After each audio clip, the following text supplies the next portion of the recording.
বাবা মা যদি তোমাকে আমার সাথে শরীক করতে বাধ্য করে যে বিষয়ে তোমার কোনো জ্ঞান নেই, তাহলে তুমি তাদের উভয়কে অনুসরণ করো না, তবে দুনিয়ার অন্যান্য বিষয় তাদের সাথে সুন্দর সহাবস্থান করো, সুন্দরভাবে জীবনযাপন করো। এখনো তাই করতে হবে। নিজের ঈমান, আমল, নৈতিকতা সব ঠিক রেখে তারপরে বাবা মায়ের সাথে সুন্দর আচরণ করতে হবে। বাবা মায়ের সাথে সুন্দর আচরণ করতে গিয়ে যদি নিজের ঈমান, আমল, নৈতিকতা বিলিয়ে দেই, তাহলে এটা শরিয়া সম্মত নয়। এখন কিভাবে ম্যানেজ করব, তাই না? এই কিভাবে ম্যানেজ করব, এটার জন্য কোর্স করেন। হ্যাঁ, নিজে যদি না, আপনি চুপ করেন। হ্যাঁ, নিজে যদি না বোঝেন তাহলে যিনি বোঝেন তার কাছে গিয়ে শিখে নেন। সব আপনি জানবেন এমন জরুরি না, বুঝতে পেরেছেন? মুসলিম বিশ্বের অধিকাংশ মুসলিমদের সমস্যা কোথায় জানেন? ম্যানেজমেন্ট। নিজেকে সব জানতে ভাবা যাবে না। আপনি আপনার বাপকে ম্যানেজ করতে পারছেন না, আপনি ভাবছেন যে তাহলে তো না, আপনার এই ভাইয়ের কাছে যে পরামর্শ নেন, এই ভাই আপনার থেকে অনেক বেশি জানেন, বুঝতে পেরেছেন? শিখতে হয়, ম্যানেজমেন্টটা শিখতে হয়। অনেকে বউ চালাতে জানে না, অনেক বউরা স্বামী চালাতে জানে না, অনেক বাবা মার সন্তান চালাতে জানে না, অনেক সন্তান বাবা মার সাথে ব্যবহার কি করে করতে হয় সেটা মেনটেন করতে জানে না। অহংকার কি আছে আপনার? নিরাশ হয়ে যাচ্ছেন কেন? আপনার ম্যানেজমেন্টের নলেজ নাই।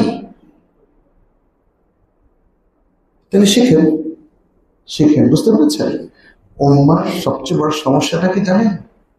এই যে এটাকে বলে ব্যবস্থাপনা। ব্যবস্থাটা কি করে করব জানি না। এলাকার লোকজন এখানে ডিস্টার্ব করতেছে, ওখানে করতেছে। আপনি হয়তো সুন্দর একটা উসলুবে, তাই না, সুন্দর একটা ব্যবহার দিয়ে এদের সব মিটমাট করতে পারতেন, কিন্তু আপনি তো সব তো খোঁচা মারতেছেন, খোঁচা মারতেছেন, হবে?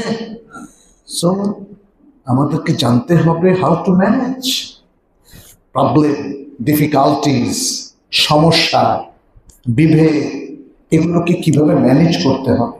রাসূল সাল্লাল্লাহু আলাইহি ওয়াসাল্লাম তো শুধু ম্যানেজই করেছে, উনি এসেছে আর উনি ম্যানেজ করেছেন। দেখেন, এর আগে এই বাবারাই রাসূল সাল্লাল্লাহু আলাইহি ওয়াসাল্লাম সাহাবাদের মধ্যে ছিল না, একজন তার 10টা কন্যা সন্তানকে জীবন্ত কবর দিয়েছেন, আরো অনেকে ছিল না, তিনি ম্যানেজ করছেন না। ওনার পরে কি আর কেউ এরকম করছে? একজন আরেকজনকে হত্যা করত, গালিগালাজ করত, মদ খাইত, তারপরে নারীদের সাথে জেনা করত, নারী নির্যাতন করত, শিশু নির্যাতন করত। ম্যানেজ করেছেন না সব? মদিনা এসে দেখেন তো একটা এরকম কেস কিভাবে সম্ভব হইল? Through the management system of Islam, যেটা নবী সাল্লাল্লাহু আলাইহি ওয়াসাল্লাম ফিক্স করে দিয়েছিলেন। এত সুন্দর করে মসজিদটাকে ম্যানেজ করলেন, কমিউনিটি ম্যানেজ করলেন, পৃথিবীর শ্রেষ্ঠ সমাজ হয়ে গেছে, তাই না? মদিনা সমাজকে পৃথিবীর সবচেয়ে শ্রেষ্ঠ সমাজ হয় নাই? কিভাবে সম্ভব হলো?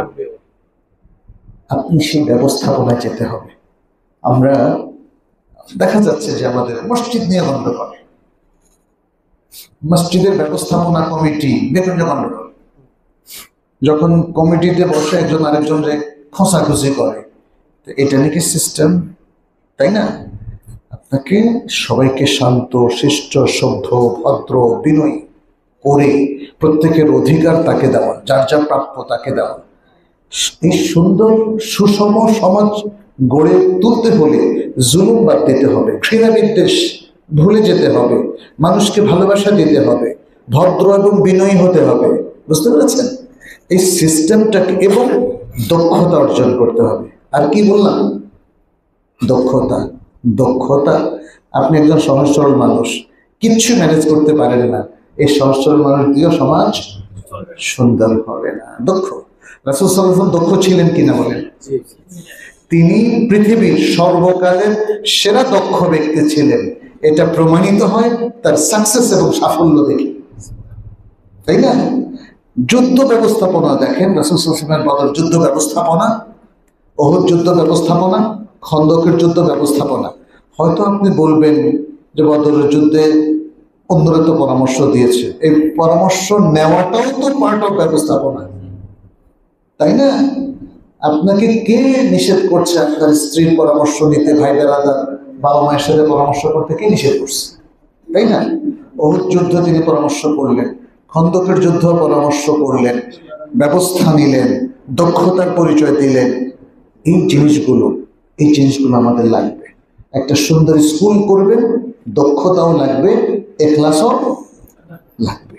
শুধু এখলাস দিয়ে হবে না, আবার শুধু এখলাস ছাড়া দক্ষতা দিয়ে হবে না, এটা মনে রাখবেন।